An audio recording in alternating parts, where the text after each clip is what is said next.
केंद्रीय स्वास्थ्य मंत्री डॉक्टर हर्षवर्धन ने कहा, देश भर में वर्ष के अंत तक पूरी वयस्क आबादी को लगा दिया जाएगा कोविड रोधी टीका।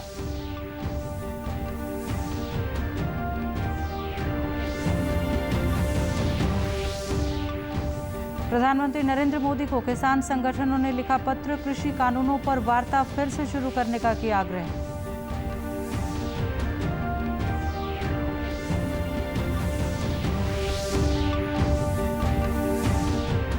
प्रदेश में कोरोना पर नियंत्रण के लिए रेजिडेंट चिकित्सकों और ट्रेनी नर्स भी कर रहे सहयोग, मरीजों और परिवार की कर रहे हैं काउंसलिंग।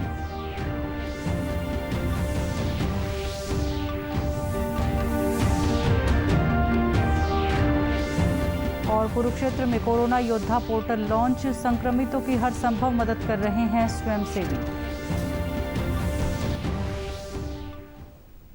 नमस्कार, मैं मंजू सिंधु और अब खबरें विस्तार से। स्वास्थ्य मंत्री डॉक्टर हर्षवर्धन ने कहा है कि इस वर्ष के अंत तक देश में पूरी वयस्क आबादी को कोविड रोधी टीका लगा दिया जाएगा। उन्होंने कहा कि भविष्य में वायरस के म्यूटेशन और बच्चों के लिए खतरे के अनुमानों के आधार पर देश में स्वास्थ्य सुविधाओं को उन्नत किया जा रहा है। डॉक्टर हर्षवर्धन ने कोविड समीक्षा बैठक के दौरान कहा कि देश में अगस्त से दिसंबर के बीच 216 करोड़ वैक्सीन डोज उपलब्ध कराई जाएंगी। जुलाई तक 51 करोड़ डोज उपलब्ध होंगी। उन्होंने कहा कि सभी राज्यों और केंद्र शासित प्रदेशों को ब्लैक फंगस को महामारी घोषित करने तथा संक्रमण के सभी मामलों को दर्ज करने को कहा गया है।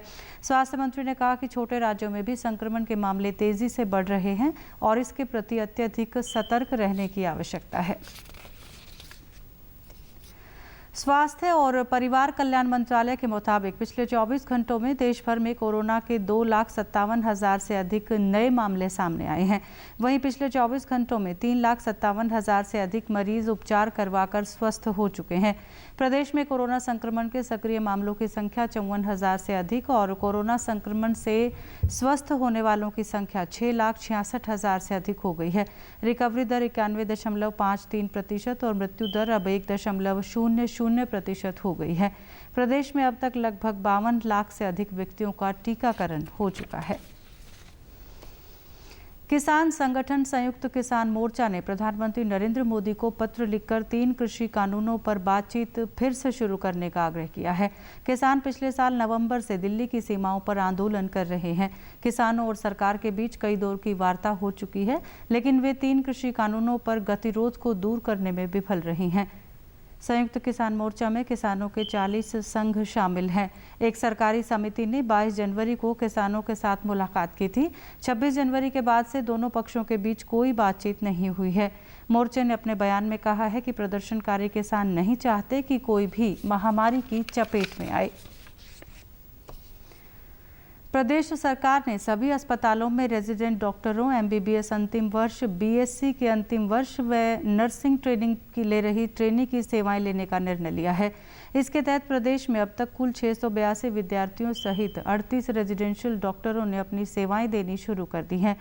हरियाणा स्वास्थ्य सेवाओं की महानिदेशक डॉक्टर वीना सिंह ने बताया कि रेजिडेंशियल डॉक्टरों व इंटर्न से क्लिनिकल कार्य करवाए जा रहे हैं, जिससे प्रदेश के बहुत सारे वेंटिलेटर और बाईपैप प्रयोग में आ गए हैं। वरिष्ठ चिकित्सक उनका मार्गदर्शन कर रहे हैं। इसी प्रकार अंतिम वर्ष के विद्यार्थियों से टेलीमेडिसिन का काम लिया जा रहा है। प्रत्येक विद्यार्थी को होम आइसोलेशन में उपचाराधीन 24 मरीजों से संपर्क कर उन्हें परामर्श देने की जिम्मेदारी दी गई है। और एक पीजी रेजिडेंस है, तो जो पीजी रेजिडेंस प्लस इंटर्न्स, इनको तो हमने क्लिनिकल काम पे लगा दिया है। हमारे बहुत सारे वेंटिलेटर्स फंक्शनल हो गए हैं, बाईपैप की तरह हम बहुत यूज़ कर रहे हैं और इन बच्चों को इन पे ट्रेन, इनके साथ लगभग 5 पे 1 सीनियर डॉक्टर होता है और उनको गाइड करके, उनको ट्रेनिंग करके काम पे लगा रहे हैं। मरीजों की देखभाल कर रहे रेजिडेंट चिकित्सकों ने बताया कि वे मरीजों के साथ उनके परिवार की भी काउंसलिंग कर रहे हैं। उन्हें गर्व है कि वे महामारी की परिस्थिति में अपने देश के काम आ रहे हैं। जब तक ये परिस्थिति है, वे पूरी निष्ठा से अपनी सेवाएं देंगे। आम जनता को भी मास्क पहनकर घर पर रहकर इस सेवा में उनका सहयोग देना होगा। अच्छे से मैनेज करने के लिए हमारा सरकार बहुत अच्छा सहयोग कर रही है। हमें यहाँ पे कोई प्रॉब्लम नहीं आ रही है और मुझे काफ़ी गर्व फील हो रहा है कि मैं ऐसी सिचुएशन में, मतलब हमारा जो देश इतना पैंडेमिक से इतना गुजर रहा है, इस सब में मैं हेल्प कर पा रही हूँ। डिस्ट्रिक्ट अम्बाला के कोविड हॉस्पिटल में पोस्टेड हूँ, जहाँ हमारे पास मरीज़ 18 साल से लेकर 60 साल के बुजुर्ग भी हैं, जिन्हें ना कि सिर्फ कोरोना है, कोरोना के साथ बीपी, शुगर, अस्थमा और अन्य बहुत सारी टाइप की बीमारियाँ, जिन्हें मैनेज करना हमारे लिए बहुत बड़ा चैलेंज है। और साथ ही साथ हमें ये चैलेंज भी है कि हमें उनके रिलेटिव्स को कैसे काउंसिल करना है। कोविड महामारी से लड़ने के लिए जिला प्रशासन पंचकुला ने मेरी ड्यूटी सैंपलिंग में लगाई है। मुझे ये अवसर प्रदान करने के लिए मैं जिला प्रशासन पंचकुला का तहे दिल से धन्यवाद करती हूँ और मैं अपनी सेवाएं प्रदान करके संतुष्ट हूँ। कोविड-19 आपदा में कोरोना योद्धा महत्वपूर्ण योगदान दे रहे हैं। कुरुक्षेत्र में कोरोना योद्धा हर उस कोविड व्यक्ति तक पहुंच रहे हैं जहां इनकी ज़रूरत है। कुरुक्षेत्र प्रशासन द्वारा लॉन्च कोरोना योद्धा पोर्टल पर उन लोगों का पंजीकरण किया गया है जो स्वैच्छिक सेवाएं देना चाहते हैं। कोविड मरीजों को खाना और ऑक्सीजन सिलेंडर उपलब्ध कराना इन कोरोना योद्धाओं की पहली प्राथमिकता है। थानेसर के विधायक सुभाष सुधा ने कहा कि कोरोना योद्धा मरीजों की हर संभव सहायता कर रहे हैं और इन स्वयंसेवकों से प्रशासन को बड़ा सहयोग मिला है। किया गया मेरे हिसाब से रेड क्रॉस बड़ी संस्थाओं ने इमीडिएट आप पोर्टल पे आप ऑक्सीजन की जाती है, आपके घर के अंदर 1 घंटे के अंदर ऑक्सीजन पहुंचती है। हमने खुद चेक किया, हमारा जहाँ पर ऑक्सीजन का प्लांट है यहाँ पर सेक्टर 2 में, मैं खुद पर्सनली वहाँ गया, वहाँ से जाके जो ऑक्सीजन वहाँ से इशू हुई और ऑक्सीजन जिस जरूरतमंद को चाहिए थे उनके घर के अंदर 5 पॉजिटिव थे और वहाँ जाके भी मैंने चेक किया तो वहाँ पर रेड क्रॉस के हमारे जो थे योद्धा, उनका धन्यवाद करूँगा कि वहाँ पर डिलीवरी दे रहे थे आधे घंटे के अंदर। कोरोना योद्धाओं ने कहा कि ये हमारे लिए बड़ा अवसर है जब हम लोगों की सेवा कर पा रहे हैं। कोविड मरीजों के परिजनों का कहना है कि कोरोना योद्धाओं द्वारा की जा रही मदद उनके लिए संजीवनी साबित हुई है। रेड क्रॉस की तरफ से यहाँ एज ए वॉलंटियर तौर पे कार्य कर रहे हैं और हम घर घर जाकर इस भयंकर महामारी में घर घर जाकर सिलेंडर पहुँचाने का कार्य कर रहे हैं। इसका भी हमारे पास मैसेज आता है, हम घर घर पहुँचा के थोड़ी ही देर बाद हम घर घर जाकर सिलेंडर पहुंचा देते हैं। इस वर्ष भी जैसे ही लॉकडाउन शुरू हुआ तो आज हमारा 17वां दिन है और हम विभिन्न कार्य लगातार कर रहे हैं। तो यहाँ पे कुरुक्षेत्र में तो हम कर ही रहे हैं कि गीता सेवा कार्य के नाम से हमारे आइसोलेशन सेंटर चल रहा है, रसोई चल रही है हमारी, और हमारा हवन हम हर रोज़ करते हैं यहाँ पे। फिर शिक्षा अभियान में हमने जोड़ा अपने आप को। एक जो स्कूल की तरफ से हमारा जो हाल है उसको आइसोलेशन सेंटर के लिए दिया हुआ है। हम राष्ट्रीय स्वयंसेवक संघ के मार्गदर्शन में हम लोग आइसोलेशन सेंटर यहाँ पर चला रहे हैं जिला प्रशासन के द्वारा, जिसमें अभी तक 5 से 6 लोग हम सेवाएं दे रहे हैं। केंद्र सरकार ने किसानों के हित में डीएपी खाद पर 700 रुपए की सब्सिडी और बढ़ा दी है। अब किसानों को डीएपी का एक बैग 2400 रुपए के बजाय अब 1200 रुपए में मिलेगा। सरकार के इस निर्णय की किसानों ने सराहना की है। इफ्को केंद्र के इंचार्ज शीश पाल नैल ने बताया कि अंतर्राष्ट्रीय स्तर पर फास्फोरिक एसिड, अमोनिया आदि की बढ़ती कीमतों के कारण खाद की कीमतों में वृद्धि हो रही है। पहले डीएपी खाद का रेट 2400 रुपए था, जिसमें 500 रुपए की सब्सिडी थी। अब सरकार ने इस पर 700 रुपए सब्सिडी और बढ़ा दी है। इससे किसानों को लाभ मिलेगा। स्तर पर मान लो फॉस्फोरिक एसिड और अमोनिया से डीएपी का निर्माण होता है। ये दोनों उत्पाद में पीछे महंगे हो गए। ये अपन बाहर से मान लो भारत में इंपोर्ट होते हैं, तो इस वजह से इनके रेट दोनों के बढ़ गए। लगभग मान लो बिक्री रेट 2400 रुपये आज नया रेट है डीएपी का। उस पर भारत सरकार ने पहले सब्सिडी 500 रुपये पर बैग दे रखी थी, अब उसको 700 रुपये और ऐड करके 2400 रुपये किया है। कहने का मतलब ये है कि कुल कीमत आज डीएपी के थैले की 2400 रुपये, उसमें अनुदान राशि 1200 रुपये और किसान से वसूल राशि है वो 1200 रुपये। किसानों ने कहा कि डीएपी के रेट बढ़ने से किसान चिंता में थे। सरकार ने सब्सिडी देकर किसानों को राहत दी है। सरकार किसान हितैषी फैसले ले रही है। डीएपी के रेट अचानक से बढ़ने पर किसान बड़ी दुविधा में था, चिंता में था और चाहता था कि किसी न किसी तरह से राहत मिले। सरकार ने उसी कीमत पर रखते हुए उसमें सब्सिडी देकर के लगभग पिछले साल वाले रेट पर डीएपी देने की एक अनाउंसमेंट की है। इसका किसान स्वागत करते हैं। किसानों को ये है कि सर जो पहले 1700-1800 रुपये लगभग हुआ था रेट, उससे वो 500 रुपये मैक्सिमम जो कम हुए उसका बेनिफिट हो जाएगा पेड़ कट्टे के पीछे। हाँ जी, बहुत बढ़िया किया सरकार ने, बहुत अच्छा काम किया। जिम्मेदार के पहले हाली माल तो खराब थी जी, इसलिए ये जो रेट में कमी की है बहुत अच्छा काम किया है, धन्यवाद करते हैं, पूरा पूरा धन्यवाद। किसान के लिए खेती करने के लिए मुश्किल था, अब यहाँ का DAP का रेट कम कर दिया, बढ़िया कर दिया जी, और मोदी जी का धन्यवाद जी। DD न्यूज़ हरियाणा पर देश और प्रदेश से जुड़ी खबरों को विस्तार से जानने के लिए आप हमारे साथ फेसबुक, ट्विटर और यूट्यूब के माध्यम से भी जुड़ सकते हैं। हमसे जुड़ने के लिए आप हमारे सोशल मीडिया हैंडल को भी फॉलो कर सकते हैं। अब आप अपने मोबाइल फ़ोन से QR कोड स्कैन कर हमारे यूट्यूब चैनल पर सीधे पहुंच सकते हैं।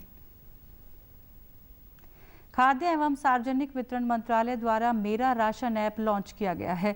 ये योजना केंद्र सरकार द्वारा शुरू की गई one nation one ration card का ही हिस्सा है। इस ऐप के माध्यम से राष्ट्रीय खाद्य सुरक्षा अधिनियम के लाभार्थी स्वयं ये जांच कर सकेंगे कि उनको कितना अनाज मिलेगा। ऐप में ज़रूरतमंद गरीब परिवारों को पास के राशन डिपो की लोकेशन के साथ ही राशन कार्ड पर मिलने वाली सभी सुविधाओं की जानकारी भी मिलेगी।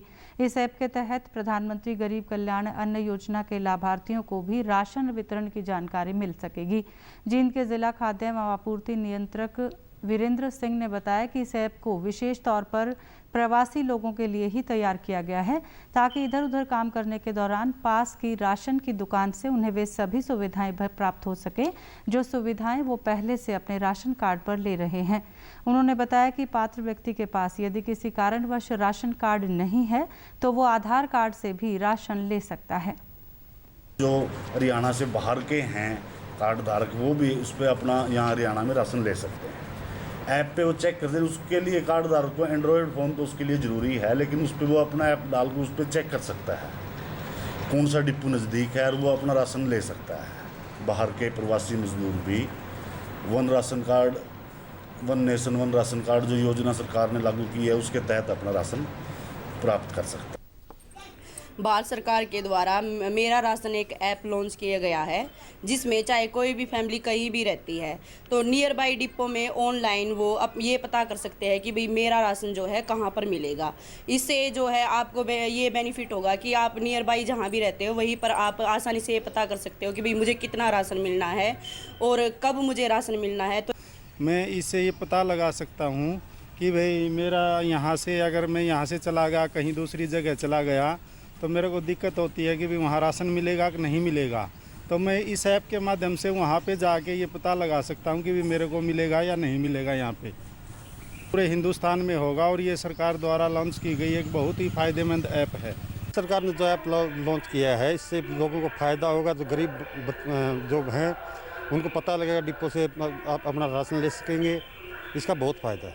इससे ये पता लग जाएगा कि किस डिपो पे हमने जाना है और डिपो से ही राशन प्राप्त कर सकेंगे। कैथल जिले के सरकारी अस्पताल में भर्ती कोरोना संक्रमित मरीजों में मानसिक तनाव को कम करने और मनोबल बढ़ाने के लिए चिकित्सकों द्वारा योग करवाया जा रहा है।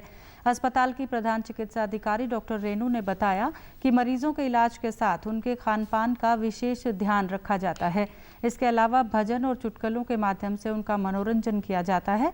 उन्होंने बताया कि कई बुजुर्ग मरीज जो अपने आप परिजनों से बात नहीं कर सकते, उन्हें स्टाफ द्वारा मोबाइल पर वीडियो कॉलिंग से बातचीत करवाई जाती है, ताकि मरीजों की घबराहट कम हो और उन्हें अपनापन महसूस हो।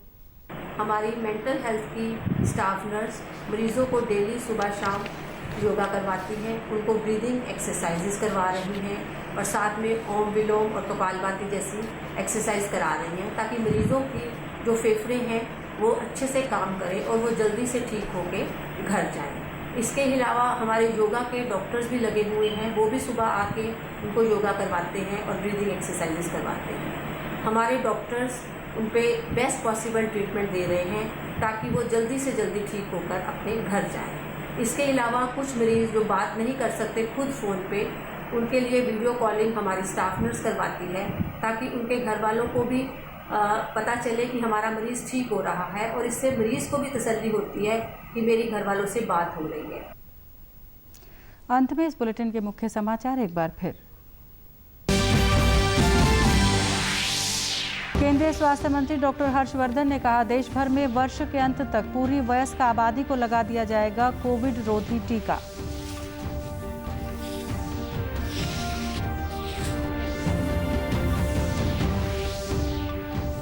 प्रधानमंत्री नरेंद्र मोदी को किसान संगठनों ने लिखा पत्र, कृषि कानूनों पर वार्ता फिर से शुरू करने का किया आग्रह।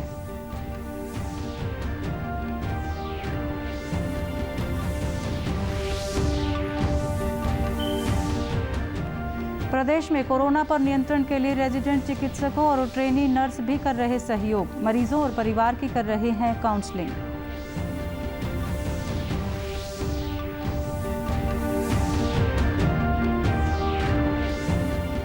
और कुरुक्षेत्र में कोरोना योद्धा पोर्टल लॉन्च, संक्रमितों की हर संभव मदद कर रहे हैं स्वयंसेवी। सभी दर्शकों से अपील है कि आप जब भी घर से बाहर निकले तब मास्क जरूर पहनें, 2 गज की दूरी बनाए रखें और एक नियमित अंतराल पर अपने हाथ धोते रहें। और अगर आप पात्र हैं तो टीकाकरण अवश्य करवाएं, तभी आप कोरोना महामारी से बच सकते हैं। आज के बुलेटिन में बस इतना ही। नमस्कार।